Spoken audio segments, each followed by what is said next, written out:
What a weekend. What a weekend indeed, Jeff. Wow, what a weekend. This has been the most weekendest weekends in all the weekends we've ever had. You don't remember a moment of it, do you? Not a clue, Jeff. Dan, we've just this minute got back. We were meant to be on tour with our band, Screaming Crayon Revival. We were in a band?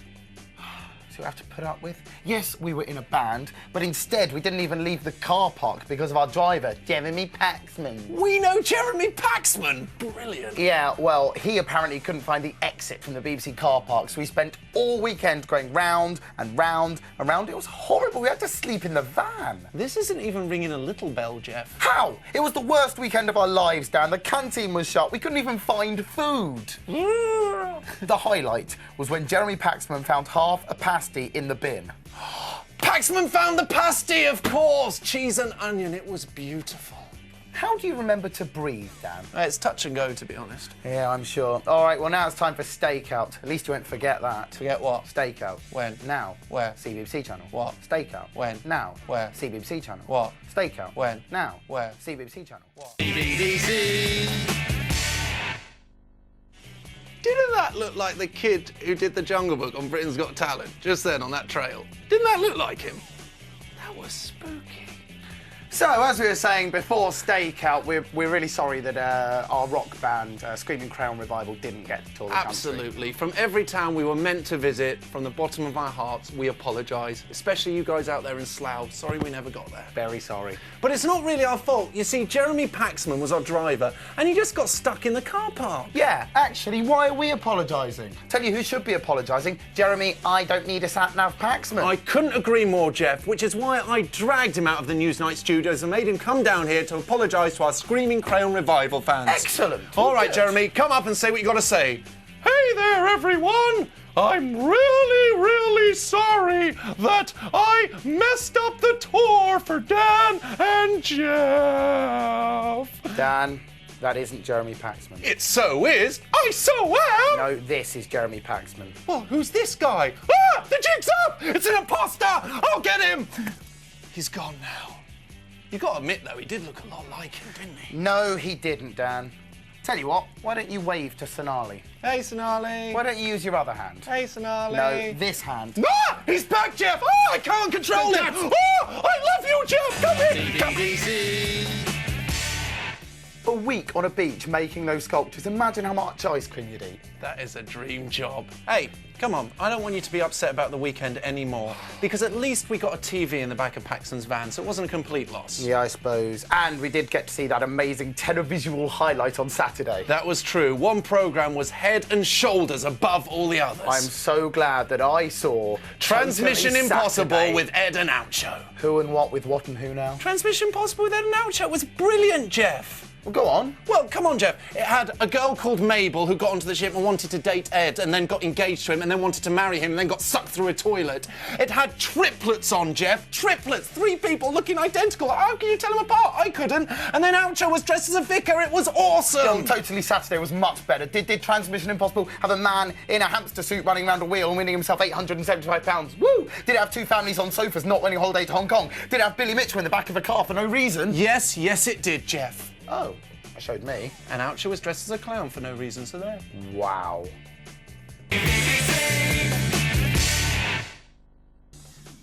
Whatever, mate. You are going down. You are going down to loser town, my friend. That's right, old school. There is no way you're coming back from this. Yeah. Anyway, I'll talk to you later. Love you lots. Take care. Bye. Who was that? Oh, Ian, I was just saying how we're going to do better than him and Hacker. Yeah, we're like going to totally wipe the floor with them. Totally! High five! High five! Yeah! What are we going to beat them at? The big scary test. Yeah, the big scare. The what? The big scary test. Anyway, I've been working on some new song lyrics for our band. Now, these are a lot more complicated. Listen, they're a lot more complicated than our last Don't make lyric, use of remote so control. I want you to keep up with this. The song's called Potato. Now, it comes in and I start going potato, and then you go potato, and then it's mashed potato. The big scary test. What big scary test? Well, the big scary test to show that we're up to date on office standards, Jeff. Easy. Now. No, we'll never pass that. Oh, what are we going to do? What are we going to do? What are we going to do? What are we going to do? What are we going to do? Relax, Jefferson. Our office standards are second to none, mate. No, they're second to everything, Dan. Last week, when we were meant to be doing our office duties, we formed a rock band and we took Friday off for a tour that never even happened.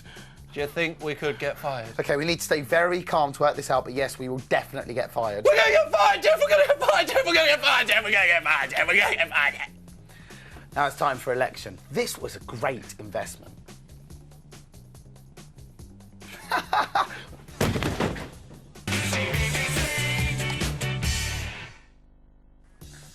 I mean, election was good, but I'll be honest, I couldn't really watch much of it because we've got this huge office test coming up. And I've just found this CBBC office rule book with so many rules, and I don't know any of them. Like number 598, no feet on the desk. And I mean, Dan, no feet on the desk. Take them off. Oh, come on, Jeff. Where am I going to put them all? Don't know, don't care. Rules is rules. Stupid. Come on, feet. Oh, we don't want to. Who It's has Jeff's a collection fault. of feet, for goodness sake? Right, let's see. What else have we got? There are so many rules here. I don't know which ones we can adhere to, which ones we have to break. I'm totally Here you confused. go, mate. Tease up. Oh, I am so thirsty. If anyone was to tell me I couldn't drink this exact cup of tea right now, I'd probably explode. Jeff, you can't drink that exact cup of tea right now. Rule 42, no hot drinks in the office. Right, well, if it's a rule, why are you looking at me like that? Waiting for you to explode. For goodness sake. Right, come on, we've got to keep going. See what else we've got. Rule 14, no mobile phones in the office. Well, that's obvious. Oh, hold on a sec. Sorry, that's me. Yellow. Oh, hello, you. Yeah, no problem. Yeah, of course. Makes sense. OK, bye. Take care. Love you. That was a big, big cheese. Turns out I can't have my mobile phone on in the office.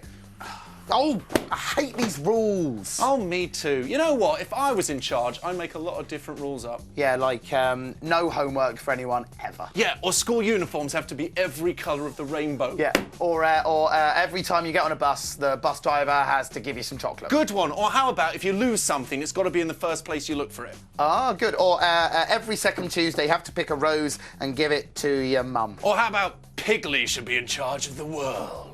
Yes. Let's make totally new rules. You guys send in any rules you can think of. Things you must do, things you must wear, things you mustn't do. Any rule at all to us here at cbbc@bbc.co.uk. And we will start reading out the new rules to our world order after Tracy Beaker. Oh, hold on. Yellow. No, I can't talk now. No, my phone's off. Yeah, I'm not allowed to have it on at work. Yeah, I know. Sorry. Bye. Rules, eh? What?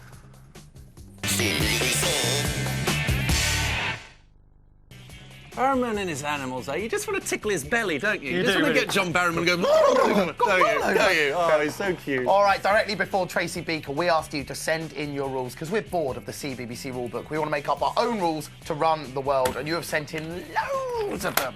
I've got one here from Tracy, whose rule is, if a teacher gives you homework, they get put in prison. Good rule. Let's impose that now. I like that rule. Straight away, that one's in. All right, I've got one from Louise here. It's very short, very simple. Don't smell of cheese.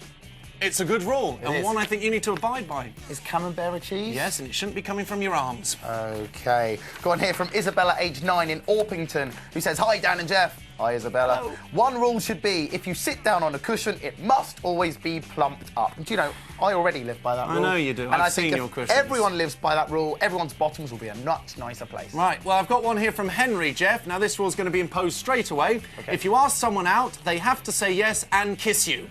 OK, I like Jeff, will you go out with me? that. No. That's not the rule. We need more rules from you. Any rules at all, please send them in to us here at cbbc@bbc.co.uk. And we will read more of them out straight after Sarah Jane Adventures. Let's do it for Dan, Henry. stop it, Dan. Dan, really? Dan, stop it. Wow. She actually got to travel in time to see her parents and her as a baby. That is messed up. I don't Yeah, get it that. reminds me when I used to travel through time. I bet. Future doesn't look good for you, mate. Right, well, we've been asking you for your emails to tell us what rules you would create if you ruled the world. And you have definitely sent in some. You have indeed. We've definitely had some. This one's from Shans, and she says, and this rule is going in straight away, no questions. Yeah. I think everyone should dress up as Dan for a whole week. How amazing is that? Dress up as me for a whole week. There would be a rush on long-sleeve T-shirts, Jeff. A rush. There would. Yeah. I don't necessarily think I'm bringing it back. A good thing. We'll put that on the back burner. Go on here from Ross in Bradford, whose rule is, we must not eat fish as they are superior beings. What? Ross, what do you know? Are you a salmon? Are you planning to take over? Dan, the fish are going to take over. There was a cod last night looking at me strangely as I walked home. I'm scared, Dan. All right, moving on. This one is from Mud. What? Adam Mudd. OK. Yep. He says rules are no food, no drink, no headbanging, no guitar playing, no TV programmes. Wow. How Adam, old are you, Adam? That's not fun, is it? No. His name is Mud, isn't Yeah. But he would make a good politician, though, actually. Well, it does need politicians. It definitely needs them right now. Adam, come lead us into a better future. Yeah, please do. No fun. All right, please send in more rules to us here at cbbc@bbc.co.uk, and we will read more and more and more out straight after John Barrowman in Animals at Work. Yay, s'more! I want to read s'more.